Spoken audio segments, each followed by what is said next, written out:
Opinion Tamil பார்வையாளர் அனைவருக்கும் வணக்கம். நான் உங்கள் யாசேர். ஜிஆர் சுவாமிநாதன் அவர்கள் மீது புகார் கொடுத்தா அந்த புகாரை இவரே எப்படி விசாரிக்கலாம், இவர் விசாரிக்க கூடாது அப்படின்னு சொல்லி தமிழ்நாட்டில் இருக்கக்கூடிய ஒட்டுமொத்த வழக்கறிஞர்களாக இருக்கட்டும், முன்னாள் நீதிபதிகளாக இருக்கட்டும், அரசியல் கட்சிகளாக இருக்கட்டும், சமூக செயற்பாட்டாளர்களாக இருக்கட்டும், பொதுமக்களாக இருக்கட்டும், எல்லோருமே ஒருமித்த குரலாக எழுப்பிய உடனே பார்த்தீங்க அப்படின்னா, நான் ஒன்னும் சிஜேஐ புகார் அனுப்பியதற்காக விசாரிக்க உங்களை கூப்பிடல, உங்கள் மீது அவமதிப்பு நடவடிக்கை எடுக்க போவதாக உங்களை கூப்பிடல, ஜஸ்ட் உங்களை வந்துட்டு உங்க நிலைப்பாட்டில் எப்படி இருக்கீங்கன்னு கேட்பதற்காக தான் நான் கூப்பிட்டிருக்கேன் அப்படின்னு சொல்லிட்டு அப்படியே இன்னைக்கு மாற்றி பேசியிருக்கிறார் நீதிபதியான திரு ஜிஆர் சுவாமிநாதன் அவர்கள்.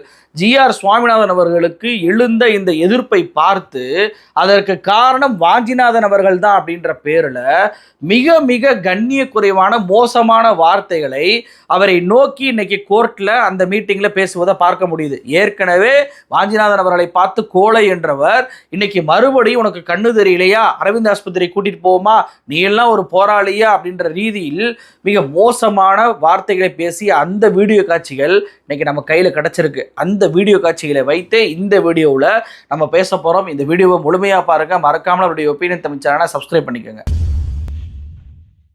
நீதிபதி ஜிஆர் சுவாமிநாதன் அவர்கள் மீது உச்சநீதிமன்ற தலைமை நீதிபதிக்கு ஒரு புகார் கடிதத்தை வழக்கறிஞர் வாஞ்சிநாதன் அவர்கள் அனுப்பினார் என்பதற்காகவே அவரை பழிவாங்க வேண்டிய நடவடிக்கையில் இந்த ஜிஆர் சுவாமிநாதன் அவர்கள் ஈடுபடக்கூடாது அப்படின்னு சொல்லி ஒட்டுமொத்த தமிழ்நாடும் ஒருமித்த குரலோடு ஒலிக்க ஆரம்பிச்சிச்சு. இன்னைக்கெல்லாம் வந்து பார்த்துட்டீங்கன்னா சென்னை உயர்நீதிமன்றமாக இருக்கட்டும், மதுரை உயர்நீதிமன்ற கிளையாக இருக்கட்டும், விழுப்புரம் மாவட்ட நீதிமன்றமாக இருக்கட்டும், இப்படி தமிழ்நாட்டில் இருக்கக்கூடிய அத்தனை மாவட்ட நீதிமன்ற வாயில்களுக்கு முன்னாடியும் நிறைய வழக்கறிஞர்கள் தோழர் வாஞ்சிநாதன் அவர்களுக்காக போராடுவதை பார்க்க முடிஞ்சு. அதுல அவங்க வைத்த மெயினான குற்றச்சாட்டு என்ன அப்படின்னா, வழக்கறிஞர் வாஞ்சிநாதன் அவர்களுக்கு நீதிபதி சுவாமிநாதன் அவர்கள் காக்னிசன் நோட்டீஸ் அப்படின்ற பெயர்ல ஒன்று அனுப்பியிருக்கிறாரு. அதுவே சட்ட விரோதமானது, சட்டத்திற்கு முரணாக இருக்கு.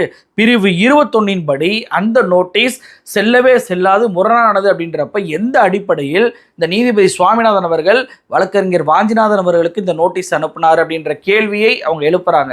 நோட்டீஸை அனுப்பியதும் செல்லாது, இந்த வழக்கையும் அவர் விசாரிக்க கூடாது அப்படின்னு சொல்லி பொதுமக்களாக இருக்கட்டும், வழக்கறிஞர்களாக இருக்கட்டும், எவ்வளவு தூரத்திற்கு போராடியும் கூட இந்த வழக்கை நான் விசாரித்தே தீருவேன் அப்படின்ற ரீதியில் இன்றைக்கு மதியம் மதுரை உயர்நீதிமன்ற கிளையில் இந்த வழக்கை நீதிபதி சுவாமிநாதன் அவர்களும் ராஜசேகர் அவர்களும் இந்த வழக்கை நடத்தினாங்க. இதில் வழக்கறிஞர் வாஞ்சிநாதன் அவர்கள் ஆஜரானார். அவருக்கு ஆதரவாக நிறைய வழக்கறிஞர்கள் வந்திருந்ததை பார்க்க முடியுது. எடுத்த எடுப்பிலே பார்த்தீங்க அப்படின்னா ஒரு யூடியூப் தப்னெயில காட்டி இதை நீங்கள் படிங்க அப்படின்னு சொல்லிட்டு வாஞ்சிநாதன் அவர்களை பார்த்து சத்தமாக படிங்க அப்படின்னு சொல்லி நீதிபதி சுவாமிநாதன் அவர்களை சொல்வதை பார்க்க முடியுது. அது வாஞ்சிநாதன் அவர்கள் படிப்பதற்குள், ஏன்னா அவரை பொறுத்த வரைக்கும் என்னன்னா, நீதிபதி சுவாமிநாதன் அவர்கள் எழுத்துப்பூர்வமாக மனு தாக்கல் பண்ண சொல்றாரு. அதே போலவே எழுத்துப்பூர்வமாக இவர் மனு தாக்கலும் பண்ணிடுறாரு வாஞ்சிநாதன் அவர்கள். அப்ப அந்த மனு தாக்கல் பண்ணதுலேருந்து நீதிபதி கேள்வி கேட்பாரு அப்படின்னு சொல்லி பார்த்தா சம்மந்தமே இல்லாம திடீர்னு ஒரு யூடியூப் தப்படியில காட்டி இதை படிக்க சொல்றாரு அப்படின்னு சொல்லிட்டு வாஞ்சிநாதன் அவர்கள் யோசித்து கொண்டிருக்கும் போதே பார்த்தீங்கன்னா, உனக்கு என்ன கண்ணு தெரியலையா, அரவிந்த் ஆஸ்பத்திரிக்கு வேணா கூட்டிட்டு போயிருவோமா, ஸ்பெக்ஸ் வேணா மாத்திடுவோமா, தெரியலையா கண்ணு, சத்தமா படிங்க அப்படின்னு சொல்லிட்டு மிக மிக மோசமாக கண்ணிய குறைவாக வழக்கறிஞர் வாஞ்சிநாதன் அவர்களை பார்த்து இந்த நீதிபதி சுவாமிநாதன் அவர்கள் பேசுறாரு. ஜிஆர் சுவாமிநாதன் கண்ணு தெரியலையோ, maybe you to be taken to Aravind hospital. நீங்க கொடுத்ததான், கவலைப்படாதீங்க. இல்ல களத்தில் இறங்க 10 நீதிபதிகள் போட்டுருக்காங்க. நேர படிங்க சார். ஸ்பெக்ஸ் மாத்தணுமா, தெரியுதுல கண்ணு, சட்டம் தெரியாத பெயரை போட்டுருக்காங்க. சிஜேஐ கவாயிடம் வழக்கு இல்ல, அந்த சைடு படிங்க, இதை பத்தி படிங்க. மே 26 எந்த அடிப்படையில நீதிபதி சுவாமிநாதன் அவர்கள் இந்த வார்த்தைகளை பயன்படுத்துறாரு? ஏற்கனவே கோழை அப்படின்ற வார்த்தையை பயன்படுத்தினதே கண்டிப்பாக கண்டனத்திற்குரியது. நீதிமன்ற அவமதிப்பு என்பது வெறும் வக்கீல்களுக்கு பொதுமக்களுக்கு மட்டும் கிடையாது, அது நீதிபதிக்கு சேர்த்துதான் அப்படின்ற குரல்கள் எல்லாம் எழுந்த பிறகும் கூட மீண்டும் மீண்டும் வழக்கறிஞர் வாஞ்சிநாதனை இவர் தனி மனித தாக்குதலில் ஈடுபடுத்துவதை பார்க்க முடியுது. இதை பார்க்கும்போது என்ன தெரியுது அப்படின்னா, நீதிபதி ஒரு பதவியில் இருந்தால் என்ன வேண்டுமானாலும் பேசலாமா? நாளைக்கு ஒரு பொதுமக்கள் ஒரு மனு தாக்கலை பண்ண வர்றான், ஒரு நியாயம் கேட்டு கோர்ட்டுக்கு வர்றான் அப்படின்னா அவர்களே இப்படிதான் நீங்க நடத்துவீங்களா? கண்ணு தெரியலையா, படிக்க தெரியாதா, அரவிந்தவாசரி கூட்டிட்டு போவா அப்படின்னு சொல்லிட்டு மரியாதை குறைவாக பொதுமக்களை இப்படிதான் நீங்க நடத்துவீங்களா? ஏன்னா வழக்கறிஞருக்கே, வாதாடக்கூடிய வழக்கறிஞருக்கே அந்த நிலைமை என்றால் சாமானிய பொதுமக்களை இந்த நீதிபதி ஜி.ஆர். சுவாமிநாதன் எந்த அளவுக்கு நடத்துவார் அப்படின்றது கற்பனை பண்ணி பார்க்க முடியலையே. எந்த அடிப்படையில் நீதிமன்றங்கள் இதை அனுமதிக்குது? எந்த அடிப்படையில் உயர்நீதிமன்ற தலைமை நீதிபதி இதை பார்த்து கொண்டிருக்கிறார்? எந்த அடிப்படையில் உச்சநீதிமன்றம் இதை பார்த்து கொண்டிருக்கிறது அப்படின்ற கேள்வி இன்னைக்கு எழுதா இல்லையா? எப்படிங்க இவ்வளவு மோசமாக ஒருவரை பார்த்து பேச முடியும்? நியாயமாக ஒருவரை பார்த்து அது எல்லா வழக்கறிஞர்களுக்கு முன்னாடியும் ஆன்லைன்ல வீடியோ வந்து போய்கிட்டு இருக்கும் போது இப்படிப்பட்ட அவமானப்படுத்தும் விதமாக பேசினா யாருக்கும் கொந்தளிக்கு வருமாறுவாதா? ஆனா வாஞ்சிநாதன் அவர்கள் அசரவே இல்லைங்க. எந்த சூழ்நிலையிலுமே நீதிபதி சுவாமிநாதன் அவர்கள் திட்டமிட்டு வேண்டுமென்று அவரை ப்ரொவோக் பண்ணி விடுறாரு. ஆனாலும் நீதிமன்றத்துடைய கண்ணியத்தை வாஞ்சிநாதன் அவர்கள் கடைபிடிக்கிறார். எந்த வார்த்தையும் பேசவே இல்லை. மிக மோசமான வார்த்தைகளை அவர் பேசிவிட மாட்டாரா, அதை வைத்து அவரை காரணம் பண்ணலாமான்னு சொல்லிட்டு நீதிபதி சுவாமிநாதன் நினைத்தாரான்னு தெரியல. இங்க நீதிபதி சுவாமிநாதன் தான் கோர்ட்டை அவமதிக்கும் விதமாக கண்ட வார்த்தைகளை பேசுறாரு. ஆனா வாஞ்சிநாதன், அதாவது குற்றம் சாட்டப்பட்ட வாஞ்சிநாதன் கோர்ட்டுடைய கண்ணியத்தை பார்ப்பதை நம்ம அந்த வீடியோலயே பார்க்க முடியுது. தெளிவா சொல்லிட்டாருங்க. நான் எழுத்துப்பூர்வமாக உங்கள்கிட்ட மனு தாக்கல் பண்ணிட்டேன். எனக்கு வந்து நோட்டீஸில் ப்ரீ காக்னிசன்ட் அப்படின்ற நோட்டீஸ் வந்துச்சு. அதே போல் நான் நீதிமன்றத்தை அவமதித்து விட்டதாகவும் அதில் குறிப்பிடப்பட்டிருந்துச்சு. என்னுடைய வழக்கு என்ன நிலையில் இருக்குது அப்படின்றத ஃபஸ்ட்டு சொல்லுங்க அப்படின்னு சொல்லி மிக தெளிவாக கேட்ட உடனே இந்த நீதிபதி சுவாமிநாதன் அவர்கள் அதை பற்றி கேட்காம நான் வீடியோ போட்டு காட்டுறேன், ஒட்டுமொத்த பாரம் இதை பார்க்கட்டும் அப்படின்னு சொல்லிட்டு அந்த வீடியோவை பிளே பண்ணுவதை பார்க்க முடியுது. உடனே வாஞ்சிநாதன் அவர்கள் என்ன சொல்றாருன்னா, நீங்க கேட்பது கேள்விக்கு தொடர்பே இல்லாம இருக்கு, அதை எழுத்துப்பூர்வமாக கொடுங்க. அதாவது வீடியோ பார்த்தெல்லாம் என்னால் எந்த ஒரு பதிலையும் சொல்ல முடியாது, அப்படி கேட்பதும் நியாயம் கிடையாது. நீங்க புதுசா ஏதாவது சொன்னா நான் என்ன பண்றது, ஒரு ஃபேர் ஆப்பர்ச்சுனிட்டியை கொடுங்க அப்படின்னு சொல்லி வாஞ்சிநாதன் அவர்கள் சொல்லிட்டு அதுக்கப்புறம் என்ன சொல்றாரு அப்படின்னா, உங்கள் மீது தான் குற்றச்சாட்டு வைக்கப்பட்டிருக்கு, நீங்களே இந்த வழக்கை விசாரிக்கலாமா, அது எப்படி உங்களால முடியுது அப்படின்னு சொல்லி கேட்டுட்டாரு. உடனே நீதிபதியா இருக்கக்கூடிய சுவாமிநாதன் அவர்கள் அப்படியே மாற்றி பேசுறாருங்க.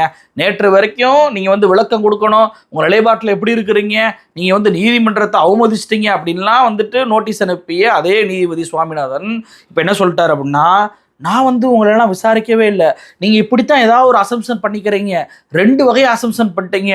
நீங்கள் வந்துட்டு நான் சிஜேஐ மீது புகார் கொடுத்தீங்க அப்படின்றக்காக உங்களை நான் விசாரிக்கதாக நினச்சிக்கிட்டு இருக்கிறீங்க, அப்படி இல்லை. அதே மீது உங்கள் மீது நான் கண்டெம்ட் ஆஃப் வழக்கும் நான் எடுக்கவே இல்லை. நான் வழக்கு எடுத்திருந்தா 2 நாளில் உங்கள் மீது நான் நடவடிக்கை எடுத்துருக்கலாம்ல, ஏன் நான் நடவடிக்கை எடுக்கவே இல்லை, அப்போ நான் கண்டெம்ட் ஆஃப் நோட்டீஸே கொடுக்கல அப்படின்னு சொல்லிட்டு அப்படியே மாற்றி பேசுகிறாரு. அதாவது நான் அனுப்புனது காக்னிசன்ட் நோட்டீஸ் தான், கண்டெம்ட் ஆஃப் நோட்டீஸ் இல்லை அப்படின்னு சொல்லி மழுப்பி பேசுவதை பார்க்க முடிஞ்சு. சரி, அப்ப எதுக்குங்க கூப்பிட்டீங்க அப்படின்னு சொல்லி கேட்டா, நீங்க அளித்த அந்த புகாருக்கு தான் நீதிமன்றம் விளக்கம் கேட்குதுன்றாரு. அதை எப்படி நீங்க கேட்கலாம்? அவர் உங்களுக்கு புகார் அனுப்பினாரா? அவர் உச்சநீதிமன்ற தலைமை நீதிபதிக்கு புகார் அனுப்பியிருக்கிறார். உச்சநீதிமன்ற தலைமை நீதிபதி இதுல தலையிட்டு அதை விசாரிப்பார். அப்போ நீங்க ஆஜராகி உங்களுடைய விளக்கத்தை கொடுக்கலாம், இவர் ஆஜராகி தன்னுடைய விளக்கத்தை கொடுப்பாரு. அப்படிதான் இதை போடுமே தவிர இடையில நீங்க புகுந்து எப்படி நான் விளக்கம் கேட்கிறேன் அப்படின்னு சொல்லிட்டு நீதிமன்ற போர்வையில் உங்கள் மீதான குற்றச்சாட்டை நீங்களே விளக்கம் கேட்கலாம் அப்படின்ற கேள்வி இங்க எழுதா இல்லையா? நீதிபதி சுவாமிநாதன் அந்த இடத்துல மட்டும் மழுப்பி பேசல. என்ன சொல்ல ஆரம்பிச்சிட்டாரு டக்குன்னு பாத்தீங்கன்னா, 4 வருஷமா நீங்க என் மேல குற்றச்சாட்டு சொல்லிட்டே இருக்கீங்க, என் தீர்ப்பின் மீது கண்டிப்பாக நீங்க விமர்சனம் வைங்க, உங்களுக்கு உரிமை இருக்கு, நான் உங்க பக்கம் நிக்கிறேன், ஆனா சாதி ரீதியா மத ரீதியாக பார்த்து தான் நான் தீர்ப்பு கொடுக்குறேன்னு சொல்வதை மட்டும் என்னால டாலரேட் பண்ண முடியாது அப்படின்ற வார்த்தையை அவர் பயன்படுத்துறாரு.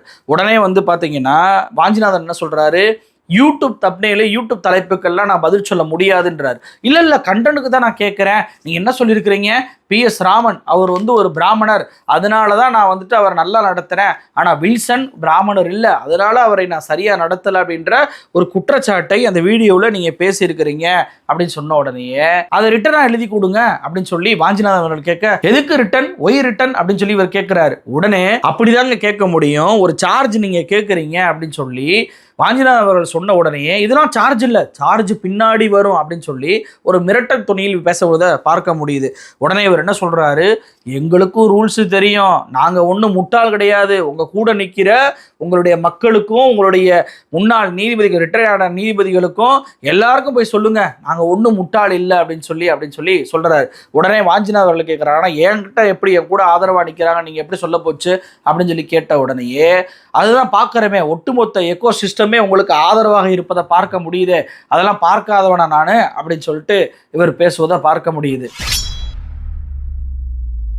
உங்களுக்கும் ரூல்ஸ் என்னன்றது கேட்குறீங்களே, அப்போ தலைமை நீதிபதிக்கு ஒரு வழக்கறிஞர் புகார் அனுப்புனார் அப்படின்னா அது நியாயப்படி அந்த புகாரை நீங்கள் ஆஜராகி விளக்கம் அளிக்கலாமே. அதே போல் உங்களுடைய வழக்கை நீங்களே விசாரிக்க கூடாதுன்ற ரூல்ஸ் இருக்கு. நோட்டீஸ் அனுப்புவதும் பிரிவு 21 படி சட்டம் முரணானது அப்படின்னு சொல்கிறாங்களே, இதெல்லாம் ஏன் உங்களுக்கு தெரியாம போச்சு? இது ரூல்ஸ் தானே. உடனே வாஞ்சிநாதன் என்ன சொல்லிட்டாருன்னா, நீங்கள் எப்போவுமே உங்களுடைய ஐடியாலஜியில் அப்படியே தான் இருப்பீங்க, எங்களுக்கு இது தெரியாத விஷயமா அப்படின்னு சொன்ன உடனேயே மதியம் 2:15 இந்த வழக்கை வைக்கிறேன் அப்படின்னு சொல்லிட்டு மீண்டும் 2:15 இவர் என்ன தெரியுமா சொல்ல ஆரம்பிச்சிட்டாரு, நான் பதில் சொல்வீங்களா மாட்டீங்களா அப்படின்னு சொல்லிட்டு மறுபடியும் முதல்ல இருந்து ஆரம்பிக்கிறாரு. எழுத்துப்பூர்வமா கொடுங்க அப்படின்னு சொல்லிட்டு அவர் கேட்ட உடனேயே உங்களை எல்லாம் போராளின்னு எப்படி சொல்லிக்கிட்டு இருக்கிறாங்க, நீங்க எல்லாம் ஒரு காமெடி பீஸ் அப்படின்னு சொல்லிட்டு மீண்டும் வார்த்தை வர்றாரு இந்த நீதிபதி சுவாமிநாதன் அவர்கள். பதில் சொல்ல தயாரா இல்ல அப்படிதானே? கேள்வி ஏற்கனவே கேட்டீங்க, நான் பதில் சொல்லிட்டேன். பதில் இல்லைன்றோம் நாங்க உங்களுக்கு. நாங்க சூழ்நிலையில எந்த இதுல என்ன வார்த்தை எப்படி பேசணும் எழுத்துப்பூர்வமா கொடுத்தா நம்ம பதில் சொல்றோம். கேட்டு உங்களெல்லாம் போராளின்னு யார் சொன்னாங்க புரியல. அடைமொழி என்றாட்டி காமெடி பீசஸ் யாரு. அப்ப ஆரம்பத்துல வழக்கு விசாரணை வரும்போதே ப்ரொவோக் பண்ணியுமே அங்க வழக்கறிஞர் வாஞ்சிநாதன் அவர்கள் நிதானத்தை கடைபிடிச்சாரு. மீண்டும் மதியத்திற்கு மேல இந்த வழக்கு வரும்போதும் ப்ரொவோக் பண்ண பார்த்தாரு. ஆனா மீண்டும் வாஞ்சிநாதன் அவர்கள் ப்ரொவோக் ஆகாம நிதானமாக நின்றதுனால இங்கே நீதிபதியான சுவாமிநாதன் அவர்கள் தான் நீதிமன்றத்தை அவமதித்து அம்பலப்பட்டு போயிட்டாருன்னு சொல்லுவேன். உடனே அவர் என்ன சொல்றாரு, நான் வந்துட்டு ஆர்டரை வாசிக்கிறேன் அப்படின்னு சொல்லிட்டு இந்த வழக்கை ஒரு கண்டெம்ட் ஆஃப் கோர்ட்டாக இவர் மீது நடவடிக்கை எடுக்க வேண்டும், அதற்கான ஆதாரங்கள் இருக்கிறது, இவர் என்கிட்ட பதில் கேட்டால் பதில் சொல்ல மாட்டாரு, டிபேட் பண்ணிக்கிட்டே இருக்காரு, எனவே உயர்நீதிமன்ற தலைமை நீதிபதி அமர்வுக்கு இதை நான் மாத்துறேன், அவங்க விசாரிக்கட்டும் அப்படின்னு சொல்லிட்டு வழக்கை அப்படியே மாற்றி வைக்கிறாரு. இதுக்கு எதுக்கு இந்த வழக்கு விசாரணை? ஏற்கனவே தலைமை நீதிபதிக்கு மாற்றுங்க, நீங்கள் விசாரிக்கக்கூடாது, அல்லது வேறு நீதிபதியை விசாரிக்கணும் அப்படின்னு சொல்லி மிக தெளிவாகவே எல்லா வழக்கறிஞர்களும் முன்னாள் நீதிபதிக்கு சொன்னாங்களா இல்லையா? அப்போது இப்போ வந்துட்டு நான் நீதிபதிக்கு மாற்றுறேன், தலைமை நீதிபதிக்கு மாற்றுறேன் அப்படின்னு சொல்லக்கூடிய சுவாமிநாதன் அவர்கள் அதையே முன்பே பண்ணலை. எதற்காக இந்த அமர்வை நீங்கள் ஏற்படுத்தி இப்படி இவ்வளவு தூரத்துக்கு விசாரித்து இப்படி வீடியோவை காட்டி இவ்வளவு கேள்விகளை நீங்கள் கேட்கணும்? அவர் ஈஸியாக எழுத்துப்பூர்வமாக மனு தாக்கல் பண்ணால் அந்த இதுலேருந்து நீங்கள் கேள்வி ஏற்றுக்கணும்.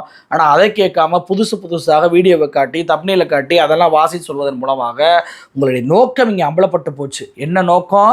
வாஞ்சிநாதன் அவர்களை நம்மளால் விசாரிக்க முடியாது, அப்போ நமக்கு இவ்வளவு பெரிய எதிர்ப்பை காட்டி நம்ம மீது ஒரு புகாரை கொடுத்ததை உச்சநீதிமன்றத்துடைய கவனத்துக்கு எடுத்துகிட்டு போயிட்டாரு. இன்னைக்கு ஒட்டுமொத்த நியூஸ் மீடியாக்களும் அதுதான் பேசுது, ஒட்டுமொத்த நாட்டு மக்களும் அதுதான் பேசுகிறாங்க. நம்மளுடைய சாயம் விழுத்துருச்சோ அப்படின்ற பயத்தில் நீங்கள் இன்னைக்கு வந்துட்டு அவரை ஒருமையில் பேச வேண்டும், அவரை அவமானப்படுத்த வேண்டும், அவரை கேரக்டர் அசாசினேஷன் பண்ண வேண்டும் அப்படின்ற அடிப்படையில் அவரோட கண்ணாடியை கேலி பண்ணுவதும் அவருடைய கண்ணு தரலையா அப்படின்னு சொல்லி கேட்பதும் இதெல்லாம் எந்த வகையில் வருது? ஒரு மாற்றுத்திறனாளி நாளைக்கு வர்றாரு அப்படின்னா அவர் கையில் ஸ்டிக்கு ஊண்டிட்டு வர்றாரு அப்படின்னா நொண்டி அப்படின்னு சொல்லி நீங்கள் பேசுவீங்களா? நடக்க முடியாது அப்படின்னு சொல்லி பேசுவீங்களா? எந்த வகையில் நியாயம்? அவருக்கு கண் குறைபாடு இருப்பதனால கண்ணாடி போடுறாரு அப்படின்னா அதை நீங்கள் கேலி பண்ணுவீங்களா? அப்போ எந்த அளவுக்கு ஒரு நீதிபதி என்ற வரம்பை நீங்கள் மீறி இருக்கிறீங்க, அப்போ கண்ணாடி போடக்கூடிய அத்தனை நபர்களையுமே நீங்கள் கொச்சைப்படுத்துறீங்க அப்படின்னு தானே அர்த்தம். அப்போ இதுக்கே உங்கள் மீது நடவடிக்கை எடுக்கலாமே. எந்த அடிப்படையில் நீங்கள் இதெல்லாம் பேசுறீங்க? யார் உங்களுக்கு இவ்வளவு அதிகாரத்தை கொடுத்து வேடிக்கை பார்த்து கொண்டிருப்பது அப்படின்றதுதான் இன்னைக்கு நாட்டு மக்கள் எழுப்பக்கூடிய கேள்வியாக இருக்கு. நாம வைக்கக்கூடிய ஒரு கோரிக்கை என்ன அப்படின்னா, நீதிபதி ஜி.ஆர். சுவாமிநாதன் அவர்களிடமிருந்து இந்த வழக்கு தற்போது தலைமை நீதிபதிக்கு மாற்றப்பட்டுருச்சு. இந்த வழக்கை தலைமை நீதிபதி விசாரிக்க கூடாது, ரத்து செய்யணும். இது முதல் கோரிக்கை. இரண்டாவது கோரிக்கை, இவர் சாதி மத ரீதியாக தீர்ப்புகளை கொடுத்ததற்கான ஆதாரங்களை எழுத்துப்பூர்வமாக வாஞ்சிநாதன் அவர்கள் கொடுத்துட்டாரு. அதை உச்சநீதிமன்ற தலைமை நீதிபதிக்கு அனுப்பியிருக்கிறார். இது குறித்து விசாரணை என்பது உடனே துவங்க வேண்டும் அப்படின்ற இரண்டாவது கோரிக்கை வைக்கிறோம். மூன்றாவது கோரிக்கை என்ன அப்படின்னா, ஒரு நாட்டு மக்கள், சாமானிய மக்கள் நீதி கிடைக்க வேண்டும் என்ற ஒரு ஆசையில் தான் நீதிமன்றங்களை அணுகுறாங்க, அதோட எதிர்பார்ப்போட.